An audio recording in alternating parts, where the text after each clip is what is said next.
स्वागत है दोस्तों मैथ कॉन्सेप्ट कोचिंग में। आज कुछ खास टॉपिक पे चर्चा करने वाले हैं जिसका नाम है संसाधन का संरक्षण, कंजर्वेशन ऑफ रिसोर्सेस। चलिए इस पे चर्चा कर लेते हैं। ये संसाधन का संरक्षण क्या है? इससे पहले मैं बता चुका हूँ कि संसाधन का नियोजन क्या होता है। आज उसके बाद यानी कि जो पढ़ना है ये संसाधन का संरक्षण पढ़ना है। संसाधन का संरक्षण कुछ नहीं, संसाधन जो है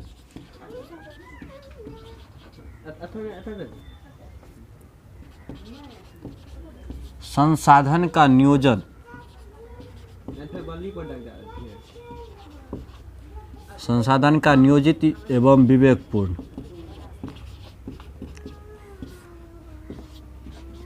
जब संसाधन पर नियोजन करते हैं, उन्हें नियोजित रूप से संसाधन का नियोजित रूप और उसे विवेकपूर्ण से उसका जब हम उपयोग करते हैं, क्या करते हैं? उपयोग करते हैं, तो इसे ही संसाधन का संरक्षण कहा जाता है।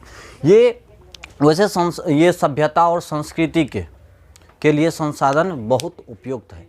हम कोई बिना संसाधन का कुछ नहीं कर सकते हैं। संसाधन बहुत महत्वपूर्ण है हमारे लिए। और संसाधन, ये जो हम एक अवधारणा बनाए रखे हैं कि प्राकृतिक रूप से हमें संसाधन मिलते हैं और बहुत ढेर सारे संसाधन हैं। इसी के कारण होता क्या है कि इसका जो इस्तेमाल है हम बिना नियोजन का करते हैं, बेतरीका करते हैं, कोई ढंग नहीं होता है, बेढंग इसका इस्तेमाल करते हैं। और जो संसाधन ज़्यादा देर तक चलता वो जल्द ही समाप्त हो जाता है। कह सकते हैं कि कुछ रूल तरीका ना हो, तो ऐसे में हम संसाधन का यूज कर लेते हैं। तो ये बहुत महत्वपूर्ण चीज़ें हैं कि संसाधन का संरक्षण कैसे हो। बहुत बड़े बड़े चिंतकों का माथा घुमा दिए है कि संसाधन का जो है संरक्षण कैसे किया जाए, संसाधन का संरक्षण कैसे किया जाए। इसी दौरान, इसी के संदर्भ में हमारे बापूजी कौन? बापूजी, ठीक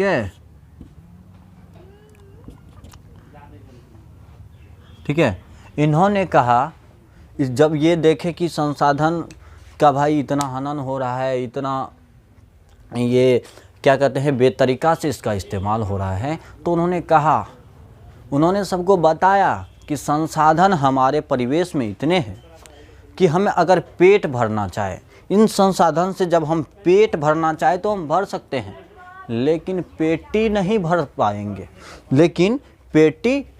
पाएंगे। कुछ लोग हैं ना, कुछ लोग ऐसे हैं कि जिसके पास जितना संसाधन है वो चाहेगा कि और संसाधन आए। अरे भाई, ये प्रकृति ने सबके लिए संसाधन बनाया है, सबके लिए इस्तेमाल के लिए ये संसाधन बनाया है। आप कहते हैं कि हम ही आए। जैसे इंटरटेनमेंट के लिए कोई हैंडसम लड़का जो है आएगा, ठीक है, हैंडसम लड़का जब क्या करेगा कि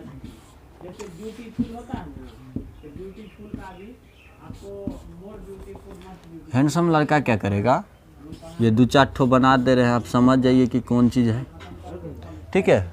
तो जैसे हैंडसम रहेगा तो उसको लगेगा कि नहीं, सब हम ही को देखें, ठीक है, पूरा सेंट मारेगा, ओ हमारा ये हो जाए, वो जो हो जाए। तो इसको भी 2 बार ऐसे कर देगा, ठीक है, इसको भी ऐसे कर देगा।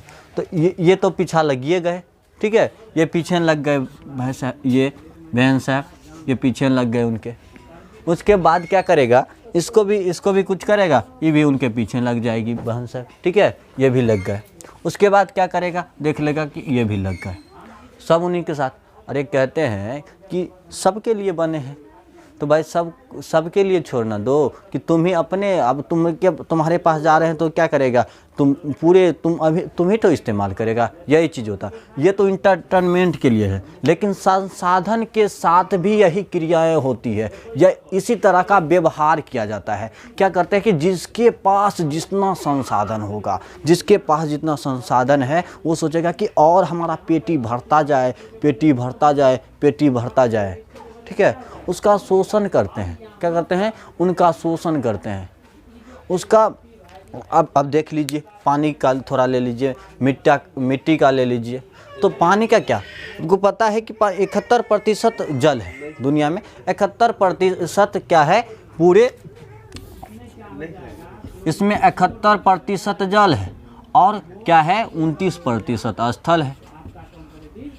अब क्या करेंगे भाई साहब, से जब इसका जल का इस्तेमाल करेंगे, जब आप लोग जल का इस्तेमाल करते हैं तो टंकी क्या करते हैं कि टंकी यहाँ लगा हुआ है, ठीक है, टंकी लगा हुआ है। तो जैसे हाथ धोने गए कि बाबू हाथ में गंदा लग गया, हाथ धो रहे हैं।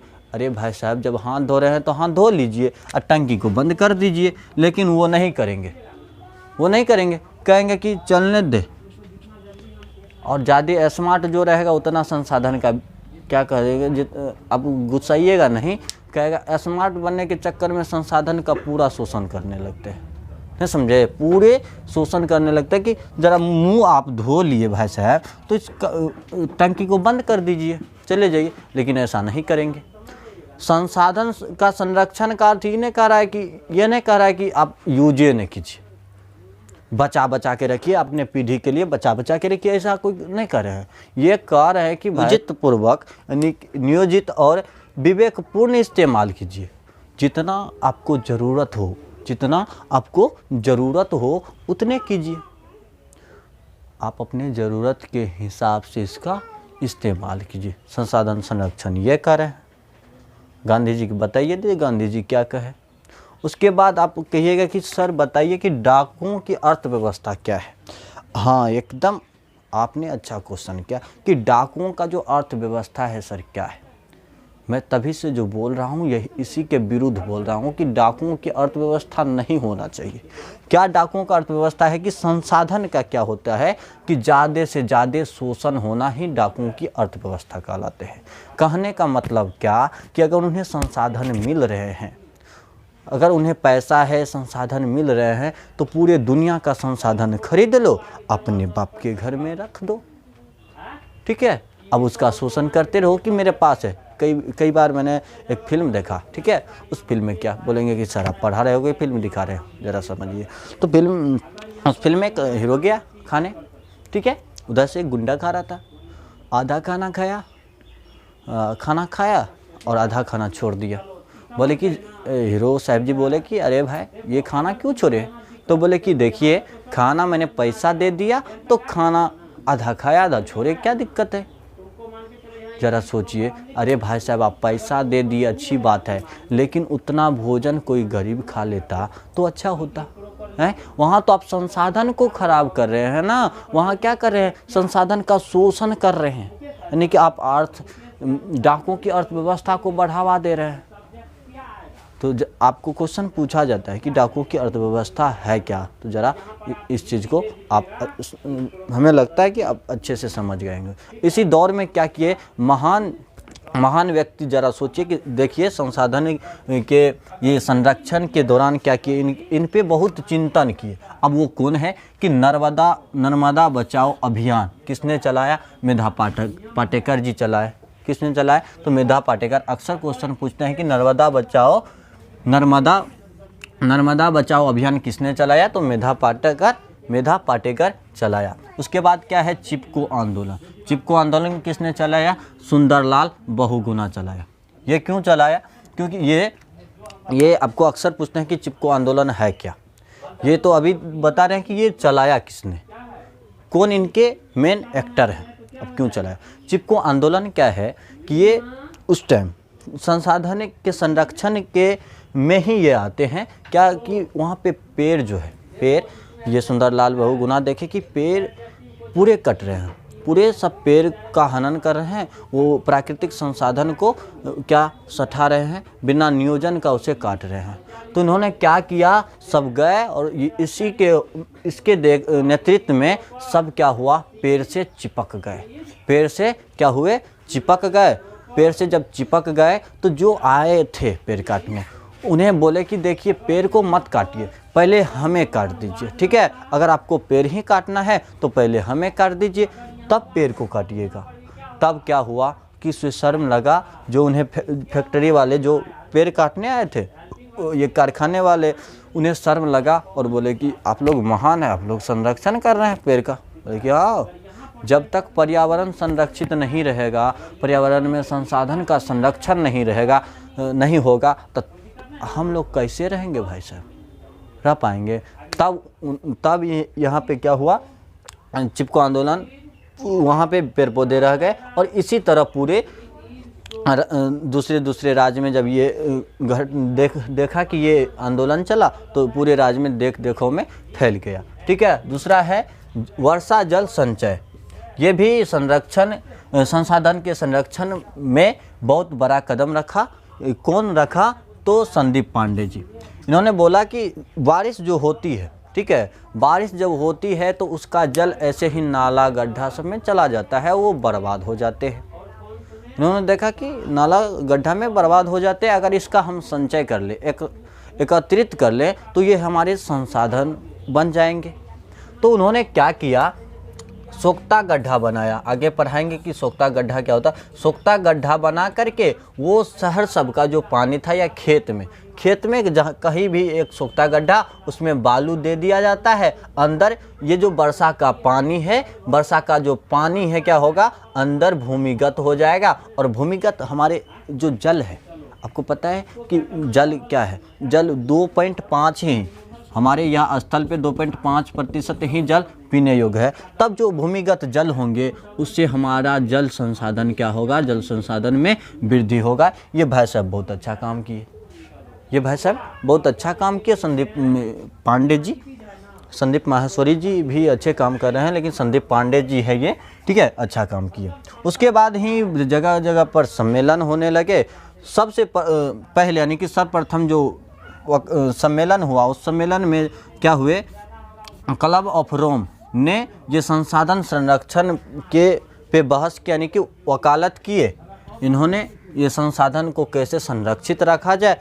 कौन बोले? तो क्लब ऑफ रोम बोले। तो कब बोले ये भी पूछ देते हैं, तो 1968 में बोले, तो 1968 में बोले, ठीक है। दूसरा क्या है, सुमशेर जी भी बहुत बड़ा कदम रखे इस संसाधन संरक्षण में। क्या किए वो, उसने सुमशेर एक पुस्तक लिखे जिसका नाम था स्मॉल इज ब्यूटीफुल। उसका कहना था कि छोटे छोटे चीज़ भी बहुत सुंदर होते हैं। हमें ये नहीं आंकना चाहिए कि चीज़ें छोटी है, ये आंकना नहीं चाहिए। और हमें नज़र रखना चाहिए कि छोटे छोटे चीज़ को भी बचाना चाहिए, वो भी बहुत इम्पोर्टेंट है, वो भी ब्यूटीफुल है। उन्होंने क्या कहा कि स्मॉल इज, अपने पुस्तक का क्या कौन नाम रखा, स्मॉल इज ब्यूटीफुल।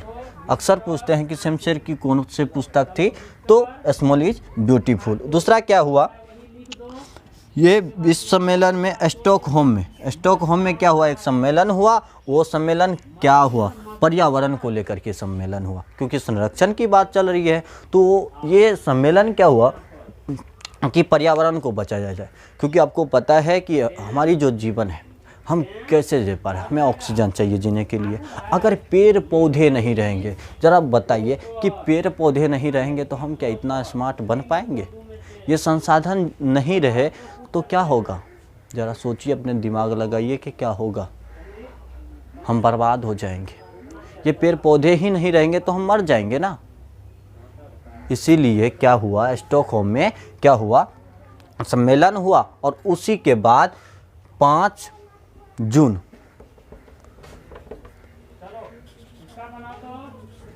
प्रत्येक वर्ष 5 जून को पर्यावरण, उसी के बाद पर्यावरण दिवस मनाया गया। और इस अवसर पे क्या कि अच्छे ज़्यादा से ज़्यादा पेड़ पौधे लगाए जाने लगे और ये पर्यावरण को संरक्षित करने लगे। ये तो हो गया। उसके बाद थोड़ा समझ लेते हैं सतत पोषणीय विकास। इस चीज़ को थोड़ा समझ लीजिए, क्यों ये कहते हैं, अक्सर सवाल आते हैं कि सतत पोषणीय विकास की अवधारणा दीजिए। ये ब्रंटलैंड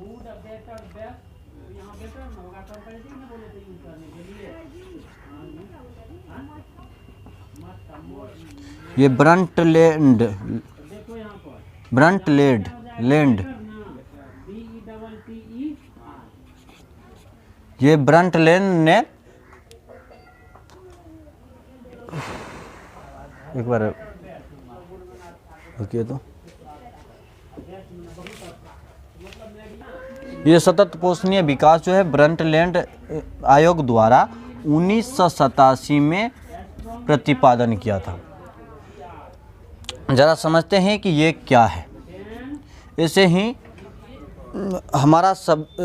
हमारा साझा भविष्य कहा जाता है। सतत पोषणीय विकास है क्या? जैसे कि मैंने पहले भी बताया कि ये संसाधन जो संरक्षण है, ये नहीं कहता रे तुम बचा के रखना, आगे पीढ़ी आने वाले हैं, बचा के रख, नहीं तो सट जाएगा। ये चीज़ें कभी नहीं संसाधन संरक्षण का कहना है। इसका मेन कहना है कि अभी जो तुम उपयोग कर रहा है बब्बू, अभी जो तुम उपयोग कर रहा है, थोड़ा सोच समझ के कर ले। क्या कह रहा है कि थोड़ा सोच समझ के कर ले, जितना काम है उतने कर। तो जरा समझते हैं, सतत पोषणीय विकास भी यही कर रहा है। सतत पोषणीय विकास क्या रहा है? कह रहा है कि वर्तमान, क्या कर रहे हैं कि सतत पोषणीय विकास का कहना है कि वर्तमान में संसाधन का उपयोग भविष्य के बारे में सोच करके किया जाता है। इसके अनुसार वर्तमान में संसाधन का जो उपयोग है आने वाले पीढ़ी को मद्देनज़र में रख करके किया जाता है, तो वही क्या कहलाता है? सतत पोषणीय विकास कहलाता है। ये बहुत महत्वपूर्ण है कि आने वाले पीढ़ी को कोई दिक्कत नहीं हो। अगर ये नहीं रहेंगे, अगर इस तरह से हम नहीं करें तो क्या होगा?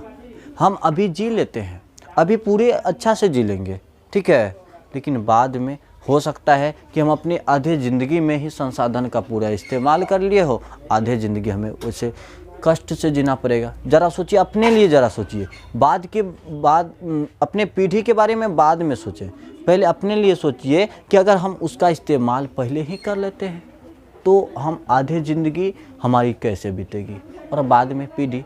तो इससे अच्छा है कि अभी वर्तमान में इस्तेमाल भी कीजिए, ठीक है, इस्तेमाल भी कीजिए, लेकिन ये देख करके कीजिए कि आने वाले पीढ़ी के लिए भी कुछ ना कुछ रह जाए। ये सतत पोषणीय विकास कहते हैं। चलिए, आज के क्लास में इतने ही, और आगे के क्लास में अगली चीज़ें को समझते हैं।